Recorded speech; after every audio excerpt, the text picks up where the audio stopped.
नमस्कार दोस्तों, स्वागत है आप सभी का सिमरन एजुकेशन हब में। दोस्तों, आपके कमेंट्स पढ़ के मुझे ये लगता है कि आपको मेरी वीडियोस से काफ़ी हेल्प हो रही है and it's a very nice feeling for me. और मैं चाहती हूँ कि मेरी जितनी भी आने वाली वीडियोस हैं वो आप सभी के लिए हेल्पफुल रहें। तो गाइज़, आज की जो मेरी वीडियो है ये अगेन थर्ड सेमेस्टर के लिए ही है। लास्ट वीडियो में मैंने आपको ये बताया था कि हर्बर्शियन फाइल जो है, हर्बर्शियन अप्रोच की जो फ़ाइल है उसको कैसे बनाया जाता है। मैंने आपके साथ अपना फ़ाइनल लेसन प्लान शेयर किया था, जिससे आपको ये हेल्प हो जाएगी कि फ़ाइनल लेसन प्लान को कैसे फ्रेम करना है, एज़ वेल फाइल में जो है वो लेसन प्लान कैसे लिखने हैं। ठीक है। और आज का जो मेरा वीडियो है उसमें मैं आपको ये बताऊंगी कि जो हमारी दूसरी फ़ाइल है, थर्ड सेम में 2 फाइल्स होती हैं, one is of Herbartian approach and second one is RCEM approach की। तो हर्बर्शियन अप्रोच की मैं ऑलरेडी आपके साथ शेयर कर चुकी हूँ, वो आप प्लेलिस्ट में जाके चेक कर सकते हैं। एंड आज मैं आपके साथ RCEM की अप्रोच की फ़ाइल जो है वो आपको बताऊंगी कि कैसे उसको बनाया जाता है। जो चलिए स्टार्ट करते हैं। सबसे पहले हमें फ़र्स्ट पेज जो है वो इस तरह से बनाना होता है, जैसे मैंने अपनी लास्ट वीडियो में भी आपको बताया था। ये सारी चीज़ें आपको मेंशन करनी होती हैं। सबसे ऊपर कॉलेज का नेम, ठीक है, और किसका आप फाइनल टीचिंग लेसन प्लान जो है वो बना रहे हो, ये सब चीज़ें आपको यहाँ पे मेंशन करनी होती हैं। नेक्स्ट शुरू करते हैं। सबसे पहले जब भी आप अगर फ़ाइल लिखते हो तो उसमें सबसे पहले आइडेंटिफिकेशन डाटा दिया होता है। बट चूंकि ये जो हमारी फ़ाइनल लेसन प्लान्स होते हैं हमें खुद बनाने होते हैं शीट्स पे, तो उसमें हमें खुद ये सारी चीज़ें फ्रेम करनी होती हैं। तो सबसे पहले हमें यहाँ पर आइडेंटिफिकेशन डाटा लिखना होता है। इसमें अपना रोल नंबर, स्कूल का नाम, क्लास, टाइम, कितने टाइम की आपकी क्लास है, कौन सी डेट है, सब्जेक्ट क्या है आपका, एस्पेक्ट क्या है एंड टॉपिक क्या है, ये सारा आइडेंटिफिकेशन डाटा लिखते हैं। देन उसके बाद हम अपना पूरा जो लेसन है वो स्टार्ट करते हैं। तो यहाँ पर पॉइंट्स कौन कौन से आते हैं। सबसे पहला पॉइंट आता है आइडेंटिफिकेशन डाटा। नेक्स्ट पॉइंट आता है इनपुट का। इनपुट में हमें क्या चीज़ें लिखनी होती हैं, टीचिंग पॉइंट्स। भाई आज हम क्या टीच करने जा रहे हैं, ठीक है। टीचिंग पॉइंट्स क्या हैं आज के, मोटे पॉइंट्स, मेन टॉपिक्स, हेडिंग्स क्या है मतलब, ठीक है। तो जैसे मेरा टॉपिक जो था वो था सेल के ऊपर।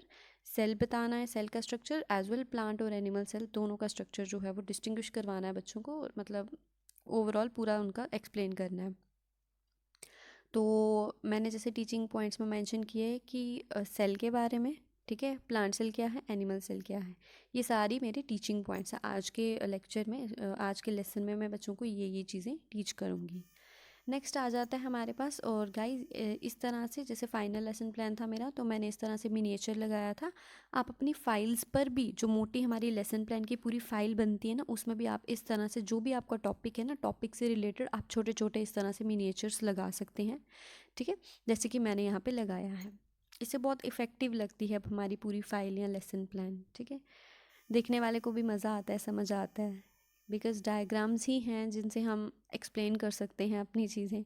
अदरवाइज़ ये चीज़ें तो बायोलॉजिकल है, माइक्रोस्कोपिक है, ये तो वैसे भी नहीं दिखती, ठीक है। उसके बाद नेक्स्ट हमारा होता है ऑब्जेक्टिव्स ऑफ द लेसन। हमारे लेसन का ऑब्जेक्टिव क्या है, तो बच्चों को ये बताना कि सेल क्या है, प्लांट सेल क्या है, एनिमल सेल क्या है, ठीक है, ये सारी चीज़ें, ये मेरा आज का ऑब्जेक्टिव है। नेक्स्ट आता है एक्सपेक्टेड बिहेवियरल ऑब्जेक्टिव्स, जिनको हम EBOs भी बोलते हैं। तो ये EBOs आपको बहुत ध्यान से फ्रेम करने होते हैं, ठीक है। जैसे कि इसके पूरे नंबर्स होते हैं। जैसे आप सोचेंगे कि ये कैसे लिखा है, 1.1, 1.2, उसके बाद 2.3, 3.1, ठीक है, इनके पूरे नंबर्स होते हैं EBOs के, ठीक है। जो जो टॉपिक से रिलेटेड आपका EBO है वो ही वही आपने यहाँ पे लिखना होता है। जैसे मेरा पहला EBO क्या है, the learner is able to recall the definition of cell.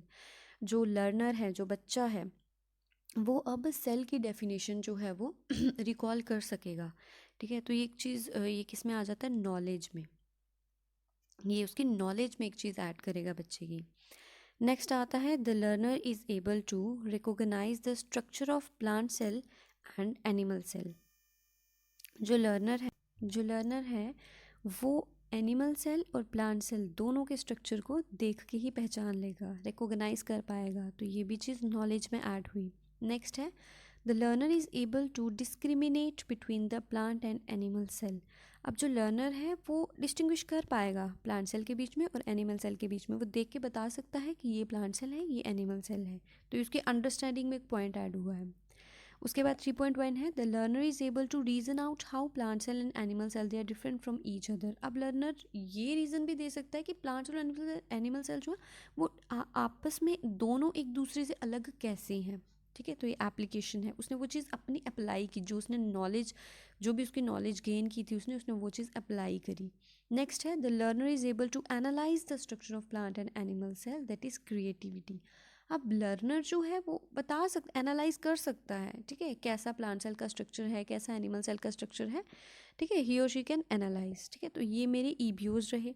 Next आता है टीचिंग एड्स। पढ़ाने में आप कौन कौन सी चीज़ों का यूज़ करते हो। जैसे 2 प्रकार के एड्स आते हैं, general aids, specific aids. General aids में जो भी चीज़ें हमने यूज़ किया, मार्कर यूज़ किया है, डस्टर, वाइट बोर्ड, ठीक है, या black board, rolling board, pointer, जिन भी चीज़ों का आपने इस्तेमाल किया वो हमारा जनरल में आ जाएगा। आगे आता है स्पेसिफिक एड्स में। स्पेसिफिक एड्स में जो स्पेशल चीज़ें हमने क्या यूज़ किया, क्या हमने किसी चार्ट का इस्तेमाल किया बच्चों को पढ़ाने के लिए, या किसी मॉडल का यूज़ किया है, ठीक है ना, या किसी फ्लैश कार्ड्स का यूज़ किया है कोई वर्ड मीनिंग समझाने के लिए, बट वो हम ज़्यादा इंग्लिश में यूज़ करते हैं फ्लैश कार्ड्स वगैरह जो हैं। हम अपने बायोलॉजी में, साइंस में ज़्यादातर मॉडल्स के थ्रू या चार्ट्स के थ्रू ही बता सकते हैं। नेक्स्ट आता है हमारा प्रोसेस। पहला था आइडेंटिफिकेशन पॉइंट्स, सेकंड रहा हमारा टीचिंग पॉइंट्स, एंड अगला है हमारा प्रोसेस। तो प्रोसेस में सबसे पहला आता है मोटिवेशन। हम बच्चों के साथ इंटरैक्ट करने के लिए, एक अच्छा रिलेशनशिप डेवलप करने के लिए पढ़ाई में हम क्या करते हैं, बच्चों से कुछ मोटिवेशन क्वेश्चंस पूछते हैं, ताकि बच्चे जो है ना वो थोड़ा इंडल्ज हो जाएं, ठीक है ना, पढ़ाई में उनका थोड़ा इंटरेस्ट जो है वो क्रिएट हो, इंडल्ज हो जाए थोड़ा वो। तो जैसे मैंने क्वेश्चन पूछा, ठीक है, what is this, प्यूपिल teacher pointing towards the board, board की तरफ पॉइंट करके आई वाज आस्किंग देम कि ये क्या चीज़ है। तो उनका आंसर है मैम वाइट बोर्ड। नेक्स्ट मैंने उनको पूछा कि क्या ये लिविंग है या नॉन लिविंग, तो they answer that ma'am it is non living. Next कि जितने भी बच्चे क्लास में बैठे हैं ये क्या है, लिविंग या non living, answer is non living. आगे मैंने उनको ये क्वेश्चन पूछा, name the thing that is responsible for making an organism living. उस चीज़ का नाम बताओ जो चीज़ एक लिविंग को लिविंग बनाने में मदद करती है। मतलब एक चीज़ को लिविंग, कोई एक ऐसी चीज़ क्या है लिविंग के अंदर जिसके कारण वो लिविंग है, ठीक है ना। तो बच्चों का उत्तर आया नहीं, इट वॉज अनसेटिस्फैक्टरी रिस्पॉन्स। कोई कुछ बोल रहा है, कोई कुछ बोल रहा है। जब भी बच्चों का अनसेटिस्फैक्टरी रिस्पॉन्स आता है ना, तब हमें अपने टॉपिक को स्टार्ट कर देना होता है। तो हमारी नेक्स्ट हेडिंग यही रहेगी, अनाउंसमेंट ऑफ द टॉपिक। ठीक है, हमने देखा बच्चे जो हैं वो आंसर नहीं कर पा रहे सही, उस टाइम पे हमें अपना टॉपिक जो है वो शुरू करना होता है। ये देखो गाइज, ये पूरा लेसन प्लान देखो कैसे फ्रेम किया जाता है। इस तरह से जो सही तरीका है ना पढ़ाने का वो यही होता है। कभी भी आप कोई भी लेसन देने जा रहे हो, लेक्चर देने जा रहे हो, तो आपको ये सारी, अपना कोई भी लेसन है तो आपको इन स्टेप्स के अकॉर्डिंगली शुरू करना होता है, जबकि ऐसा कोई भी टीचर फॉलो करता नहीं है। ठीक है, बट एक्चुअल चीज़ हो वो यही है। नेक्स्ट है कि अब देन हमने अनाउंस कर दिया अपना टॉपिक कि सेल है, उसमें हमने प्लांट सेल और एनिमल सेल के बारे में बताना है। ठीक है, उसके बाद आती है प्रेजेंटेशन। आप अपने टॉपिक को स्टार्ट कर रहे हो, प्रेजेंट कैसे कर रहे हो। ठीक है, तो उसमें हमारे इस तरह से 3 कॉलम्स बनाते हैं हम। प्यूपिल टीचर एक्टिविटी एक में लिखते हैं, सेकेंड में हम लिखते हैं प्यूपिल्स एक्टिविटी, प्यूपिल मीन्स स्टूडेंट्स। अगला आता है हमारे पास वाइट बोर्ड समरी या फिर यूज़ ऑफ टीचिंग एड्स। तो सबसे पहले हमारे पास आता है प्यूपिल टीचर एक्टिविटी में। प्यूपिल टीचर एक्टिविटी में सबसे पहले जैसे मैंने क्या लिखा है यहाँ पर कि जैसे अगर मैं किसी बुक से पढ़ा, जैसे सबसे पहले मैंने यहाँ से सेल की डेफिनेशन से शुरू किया, सेल समझाना शुरू किया बच्चों को कि व्हाट इज़ सेल। ठीक है, सबसे पहले तो मैंने उनका वो जवाब दिया कि जो एक ऑर्गेनिज्म को लिविंग बनाने में मदद कर रही है, that is basically the presence of cell. उसके बाद मैंने ये अपना सेल का जो डेफिनेशन है वो समझाना बच्चों को शुरू किया। ठीक है, कि सेल जो बेसिक यूनिट है लाइफ का, ठीक है, हर ऑर्गेनिज्म अगर एक लिविंग है तो वो लिविंग ऑर्गेनिज्म लिविंग कैसे है, क्योंकि उसकी बॉडी में सेल या सेल्स प्रेजेंट हैं। ठीक है, उसी प्रकार प्यूपिल एक्टिविटी क्या होगी, बच्चे क्या करेंगे, स्टूडेंट्स जो है वो ध्यान से सुनते हैं, टीचर को सुनेंगे, ठीक है, और डेफिनेशन सेल की नोट डाउन करेंगे। वाइट बोर्ड समरी में ये आएगा कि मैंने उस डेफिनेशन को वाइट बोर्ड पे लिख दिया। नेक्स्ट वही है कि उसके बाद मैंने डिस्कवरी ऑफ सेल पढ़ाया उनको, कि सेल को किसने डिस्कवर किया था, कब डिस्कवर किया, ठीक है ना। वही चीज़ें मैंने बोर्ड पे लिख दी कि सेल जो है वो रॉबर्ट हुक ने डिस्कवर किया था, 1665 में डिस्कवर किया था, किस में डिस्कवर किया था, कॉक के पीस में डिस्कवर किया था। उसके बाद मैंने छोटा सा यहाँ पर फ्लैश कार्ड भी लगाया हुआ है कि सेल जो है जब उन्होंने देखा था तो उनको सेल जो है वो इस तरह से दिखा था, माइक्रोस्कोप में हनीकॉम लाइक स्ट्रक्चर उनको दिखा था, तो उसका मैंने छोटा सा फ्लैश कार्ड लगा दिया है। उसके बाद नेक्स्ट मैंने पढ़ाया कि सेल्स के नंबर पर हमने सेल्स को क्लासीफाई किया है दो कैटेगरीज में, यूनिसेल्यूलर, मल्टी सेल्यूलर। वही चीज़ें मैंने बोर्ड पे लिख दी। यूनिसेल्यूलर ऑर्गेनिजम्स वो होते हैं जिनमें एक सेल होता है, मल्टी वो होते हैं जिनमें बहुत सारे सेल्स होते हैं। अब स्टूडेंट्स जो हैं वो ध्यान से सुन रहे हैं प्यूपिल टीचर को, और जो जो पॉइंट्स हम वाइट बोर्ड पे लिख रहे हैं they are noting down. Next है कि pupil teacher will explain parts of cell with the help of chart. अब प्यूपिल टीचर जो है वो चार्ट की मदद से सेल के पार्ट्स को एक्सप्लेन करना शुरू कर दिया उन्होंने। तो सेल के पार्ट्स में क्या क्या आएगा, नेमली 3 पार्ट्स हैं उसके मेनली, कौन कौन से, cell membrane, cytoplasm and nucleus, ठीक है। उसके बाद एक एक करके मैंने इनके सारे पार्ट्स को अच्छे से इलाबोरेट करके एक्सप्लेन किया बच्चों को। सबसे पहले मैंने बताया कि सेल मेम्ब्रेन क्या होती है। तो सेल मेम्ब्रेन क्या है, बहुत थिन कवरिंग होती है, जैसे हमारी स्किन की कवरिंग है एक बॉडी की, तो उसी प्रकार सेल की कवरिंग को सेल मेम्ब्रेन या प्लाज्मा मेम्ब्रेन कहा जाता है, ठीक है। इसका फंक्शन क्या है, सेल को प्रोटेक्ट करके रखता है और सेल को प्रॉपर शेप प्रोवाइड करता है। यहाँ पर भी अगेन वाइट बोर्ड समरी में मैंने एक फ्लैश कार्ड लगाया है, ठीक है, समझाने के लिए, ठीक है, क्योंकि ये लेसन प्लान्स जो हैं ये तो हम पहले या बाद में पहले फ्रेम करते हैं, ठीक है, लेसन डिलीवर करने से पहले। तो वो तो प्रैक्टिकल प्रेजेंटेशन तो हमारी क्लास में ही जाएगी ना। तो ये जब हमने फाइनल वाले सबमिट करने हैं तो ये तो हमारे एग्जामिनर्स चेक करेंगे, ठीक है। तो ये भी इफ़ेक्टिव लगना चाहिए, क्लास में तो इज़ अनदर थिंग, बट ये भी आपका साइड बाय साइड ये भी इफ़ेक्टिव होना चाहिए, तो ही आपको अच्छे मार्क्स मिलेंगे। नेक्स्ट उसके बाद इस तरह से फ्लैश कार्ड लगाया मैंने। नेक्स्ट उसके बाद मैंने साइटोप्लाज्म का एक्सप्लेन किया कि साइटोप्लाज्म एक जेली लाइक स्ट्रक्चर प्रेजेंट होता है सेल मेम्ब्रेन के अंदर, और फंक्शंस क्या हैं इसके, जितनी भी एक्टिविटीज़, जितने भी फंक्शन एक सेल परफॉर्म करता है वो सारे के सारे साइटोप्लाज्म के अंदर ही होते हैं। वही चीज़ें सारी सारी मैंने वाइट बोर्ड पे थोड़ी थोड़ी लिखती गई, एंड बच्चे जो है वो नोट करते गए, और बच्चे आराम से सुन रहे हैं और नोट कर रहे हैं। उसके बाद न्यूक्लियस के बारे में बताया कि न्यूक्लियस जो है वो सेल के अंदर होता है साइटोप्लाज्म में, ठीक है ना, और न्यूक्लियस के अंदर जेनेटिक मटेरियल प्रेजेंट होता है। अब न्यूक्लियस का फंक्शन क्या है, इसके अंदर जो जेनेटिक मटेरियल प्रेजेंट होता है वो बहुत इंपॉर्टेंट होता है, वो कैरेक्टर्स को एक जनरेशन से दूसरी जनरेशन में ट्रांसफ़र करने में मदद करता है, ठीक है। तो इस तरह से आप भी कोई भी जो भी आप टॉपिक ले रहे हैं, बायोलॉजिकल साइंस का ले रहे हैं, फिजिकल साइंस का ले रहे हैं, ठीक है, केमिस्ट्री का ले रहे हैं, कोई भी टॉपिक जब भी आप ले रहे हैं तो आपको इस तरह से फ्रेम करना है, ठीक है। अब आपको आइडिया लग जाएगा मेरी ये वीडियो देख के कि हमें कैसे शुरू करना है, कौन कौन सी चीज़ें डालनी हैं, वाइट बोर्ड समरी में क्या लिखना है, प्यूपिल टीचर एक्टिविटी में क्या लिखना है, प्यूपिल्स एक्टिविटी में क्या लिखना है, तो आपको आइडिया लग जाएगा, ठीक है। एंड मेरा मोटिव यही है, बिकॉज़ हमारे पास गाइडेंस बहुत कम थी, ठीक है। तो मैं चाहती हूँ कि जो हमारी तरह बच्चे हैं जिनको कॉलेजेस से गाइडेंस कम मिलती है, ठीक है ना, तो वो एटलीस्ट मेरे इस वीडियो से या जितने भी मेरे चैनल से उनको फ़ायदा मिले। नेक्स्ट मैंने सेल वॉल के बारे में बताया है, ठीक है, कि सेल वॉल क्या है। सेल वॉल एक एक्स्ट्रा चीज़ है जो सिर्फ प्लांट्स में प्रेजेंट होती है एज एनिमल्स के कंपैरिजन में, एनिमल सेल के कंपैरिजन में सिर्फ प्लांट सेल में प्रेजेंट होती है। सेल मेम्ब्रेन के बाहर उनकी एक एक्स्ट्रा कवरिंग होती है, और ये प्रॉपर हार्डनेस या रिजिडिटी प्रोवाइड करती हैं सेल को। उसके बाद सेल के अंदर बहुत सारे सेल ऑर्गेनल्स पाए जाते हैं, ठीक है, छोटे छोटे स्ट्रक्चर्स होते हैं, और हर स्ट्रक्चर जो है वो अपना एक अलग फंक्शन जो है वो परफॉर्म करता है, ठीक है। जैसे माइटोकॉन्ड्रिया हो गया, उसको उसका काम होता है एनर्जी बनाना, एनर्जी जनरेट करना, उसको power house of the cell कहा जाता है।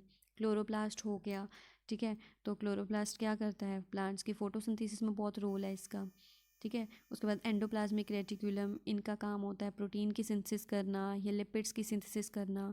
गोल्गी कॉम्प्लेक्स क्या करता है, मॉडिफाई करता है प्रोटीन्स को, ठीक है, सिक्रीट करता है उनको, उनको प्रॉपर फंक्शन करने के लायक बनाता है, ठीक है। लाइसोसोम्स को हम suicide bag of the cells बोलते हैं, ठीक है, क्योंकि ये क्या करता है, अनवांटेड सेल को या फिर अनवांटेड जितने भी मटेरियल्स होते हैं सेल के अंदर उनको डिस्ट्रॉय कर देता है। ये राइबोसोम्स का काम होता है प्रोटीन्स बनाना, प्रोटीन फैक्ट्रीज भी बोलते हैं इनको, ठीक है। वैक्यूल्स जो होती हैं ये चीज़ों को स्टोर करने के लिए काम आती हैं, स्टोरेज एंड डिस्पोजल करती हैं ये, ठीक है। एंड लास्ट में मैंने अपने प्रेजेंटेशन को कैसे ख़त्म किया, लास्ट में मैंने दोनों प्लांट सेल और एनिमल सेल में बच्चों को डिफरेंस करा दिया। मेन डिफरेंस तो यही आ जाता है कि प्लांट सेल में cell wall is present and animal cell में सेल वॉल एब्सेंट होती है। प्लांट सेल में सेंटर में बहुत बड़ी वैक्यूल प्रेजेंट होती है, जबकि एनिमल सेल में वैक्यूल्स होती हैं बट बहुत छोटी होती हैं, ठीक है। और प्लांट सेल में क्लोरोप्लास्ट प्रेजेंट होता है जो उसकी फोटोसिंथेसिस में बहुत इंपॉर्टेंट रोल प्ले करता है, जबकि एनिमल सेल में कोई क्लोरोप्लास्ट नहीं होता, क्योंकि एनिमल्स तो फोटोसिंथेसिस करते ही नहीं हैं, दे आर हेट्रोट्रॉपिक, ठीक है ना। तो इस तरह से मैंने एंड में बच्चों को डिफरेंस भी करा दिया ताकि उनको क्लियर, एक क्रिस्टल क्लियर जो है वो नॉलेज मिल सके। एंड लास्ट में मैंने यहाँ पर देखी अगेन वाइट बोर्ड समरी में मैंने डिफरेंस में दोनों का फ्लैश कार्ड लगाया है, तो इससे बहुत इफेक्टिव लगता है ना, एग्जामिनर भी मतलब लगता है कि हाँ बच्चे ने की है मेहनत, ठीक है ना। उसके बाद आता है नेक्स्ट इज जनरलाइजेशन। तो जनरलाइजेशन में क्या है, pupil teacher generalise the topic by saying. अब जनरलाइज मतलब बच्चों को समरी सुनानी है कि क्या क्या पढ़ा हमने। तो क्या क्या पढ़ा हमने, बेसिकली सेल जो है वो क्या है, डेफिनेशन बता दी कि structure and functional unit of life को ही सेल बोलते हैं। सेल को सबसे पहले डिस्कवर किया उन्होंने किया था, रॉबर्ट हुक ने किया था, 1665 में किया था। सेल के ये कंपोनेंट्स होते हैं, सेल मेम्ब्रेन, सेल वॉल जो कि सिर्फ प्लांट सेल्स में होती है, न्यूक्लियस होता है, साइटोप्लाज्म होता है, बहुत सारे सेल ऑर्गेनल्स होते हैं, हर सेल ऑर्गेनल का अपना एक अलग फंक्शन है, ठीक है। अब प्लांट सेल और एनिमल सेल में मेजर डिफरेंस क्या है वो बता दिए बच्चों को, ठीक है। तो मतलब जनरलाइजेशन में जस्ट हमें समरी लिखनी है कि क्लास में पूरी जितना भी मिनट्स का 40 मिनट्स का आपका लेक्चर था उसमें हमने एट लास्ट पढ़ा क्या, वो जनरलाइजेशन में हमने सारी चीज़ें मोटी मोटी लिख देनी है। नेक्स्ट आता है हमारा आउटपुट। अब आउटपुट क्या निकला, ठीक है। सबसे पहले आता है RLO, सॉरी, जैसे हमने EBOs लिखे थे ना उससे रिलेटेड ही अब RLOs होंगे। रियल लर्निंग आउटकम क्या आया, देखो। अब बच्चों को पूछा डिफाइन अ सेल, ठीक है। तो सेल क्या है, the structural and functional unit of life is called as cell. क्योंकि पहले जो हमारे देखो RLOs जो है ना वो EBOs के हिसाब से ही बनते हैं। अब यहाँ पर मैं अगर आपको बताऊँ कि मेरा पहला जो EBO था वो क्या था, the learner is able to recall the definition of cell, वो सेल की डेफिनेशन बता पाएगा। दूसरा है वो प्लांट और एनिमल सेल के स्ट्रक्चर को पहचान पाएगा। जो जो EBOs लिखे होंगे ना हमने वही वही RLOs भी वही वही आएंगे। जैसे 1.1 देखो लिखा है ना मैंने, 1.1 में डेफिनेशन सेल की लिखी है, ठीक है ना। तो इस तरह से वही वही हमारे RLOs आएंगे जो जो हमारे EBOs होंगे। सेकंड भी आप देख लो, सेकंड में मैंने बोला था कि वो प्लांट और एनिमल सेल में रिकॉग्नाइज कर पाएंगे। तो अब मैंने सेकंड क्वेश्चन पूछा, name the layer which is present outside the plasma membrane in the plant cell. Plant cell में प्लाज्मा मेम्ब्रेन के बाहर कौन सी लेयर होती है, इसका मतलब सेल वॉल, बच्चों को पता है। अब उसके बाद मैंने नेक्स्ट लिखा था कि वो डिफ्रेंशिएट कर पाएंगे, तो मैंने उनको बोला कि मेजर डिफरेंसेस लिखो, तो लिखे उन्होंने। उसके बाद नेक्स्ट मैंने बोला था कि वो बता पाएंगे कि प्लांट सेल और एनिमल सेल में आपस में दोनों अंतर क्या है दोनों में, तो मैंने लिखा how plant cell is different from animal cell. तो जो जो मैंने डिफरेंस में पॉइंट करवाए हैं वो आप यहाँ पे मेंशन कर सकते हैं, ठीक है, कि प्लांट सेल एनिमल सेल से क्यों अलग है, क्योंकि उसमें सेल वॉल होती है, बहुत बड़ी वैक्यूल होती है और क्लोरोप्लास्ट होता है, ठीक है। अब लास्ट में मैंने उनको बोला कि भाई बताओ स्ट्रक्चर बताओ प्लांट और एनिमल सेल का ड्रॉ करके, ठीक है। तो उन्होंने ड्रॉ करके बता दिया, ठीक है। और एट लास्ट हमने बच्चों को होम असाइनमेंट देनी होती है। जब भी आप वहाँ पे लेसन डिलीवर करने जाते हो अपना, तो जो आपका रोलिंग बोर्ड होता है आपको उसके ऊपर होम असाइनमेंट्स लिखनी होती हैं और वो वहाँ पर जाके डिलीवर करनी होती हैं। बच्चों को बोलना होता है कि कल ये आप होमवर्क अपना करके लाओगे। तो होम असाइनमेंट्स में आप कुछ भी दे सकते हो अपनी मर्ज़ी से, कोई भी क्वेश्चन, कि बच्चे जो है वो ढूंढे, ठीक है ना, उनका भी और इंटरेस्ट और क्यूरोसिटी आए इस टॉपिक से रिलेटेड, ठीक है। Give some examples of unicellular organisms. Unicellular organisms के एग्जांपल दो। यूनिसेलुलर ऑर्गेनिजम्स वो होते हैं जिनमें सिंगल सेल होता है, एक ही सेल होता है। सेकंड दिया उनको, mention the functions of the following, भाई सेल मेम्ब्रेन और क्लोरोप्लास्ट का फंक्शन बताओ, जो कि हम ऑलरेडी अपने लेसन में बच्चों को क्लास में पढ़ा चुके हैं, ठीक है। तो इसी के साथ गाइस ये मेरा लेसन प्लान ख़त्म होता है। और अगर आपको कोई भी किसी भी चीज़ में डाउट है, कोई भी बात अगर आपको मेरे को पूछनी है, कोई क्वेरी है आपको, तो you can text me on my Telegram channel, जिसका लिंक मैं यहाँ पर डिस्क्रिप्शन बॉक्स में पिन कर दूँगी। तो आप लोग वहाँ पे मुझे कोई भी अगर आपको डाउट है तो आप बेझिझक मुझे वहाँ पे पूछ सकते हैं। और अगर आपको फ़र्दर कोई भी हेल्प चाहिए तो भी आप मेरे को कमेंट बॉक्स में लिख के या टेलीग्राम चैनल पे लिख के आप मेरे को बता सकते हैं। बाकी मेरे पास RCEM और हर्बेशियन की जो फाइल्स हैं, ठीक है, मैं वो भी अपलोड कर दूँगी, ताकि आपको उससे काफ़ी ज़्यादा हेल्प हो जाएगी। और बाकी उनकी जो PDFs होंगी वो मैं अपने टेलीग्राम चैनल पर डाल दूँगी, ठीक है, क्योंकि मटेरियल चाहिए होता है, क्योंकि इतना नहीं पता चलता हमें भी, है ना। तो अगर सामने चीज़ें हों तो वो हम आराम से कर सकते हैं आसानी से, ठीक है। और अगर आपके पास फाइल होगी तो आप कम समय में कर सकेंगे उसको, अदरवाइज़ बहुत टाइम लग जाता है, क्योंकि बहुत बड़ी फाइल होती है and it takes very much time. तो अगर सामने हो तो ऑब्वियसली थोड़ा इजी हो जाता है करना, ठीक है ना। तो गाइज़, कोई भी डाउट हो, कुछ भी बात अगर आपको पूछनी हो तो you can text me on my Telegram channel. And thank you so much and do like my video, ठीक है। शेयर भी कीजिएगा अगर आप करना चाहें अपने दोस्तों के साथ, अगर आपको वीडियो पसंद आती है तो। एंड कमेंट ज़रूर कीजिएगा। Thank you.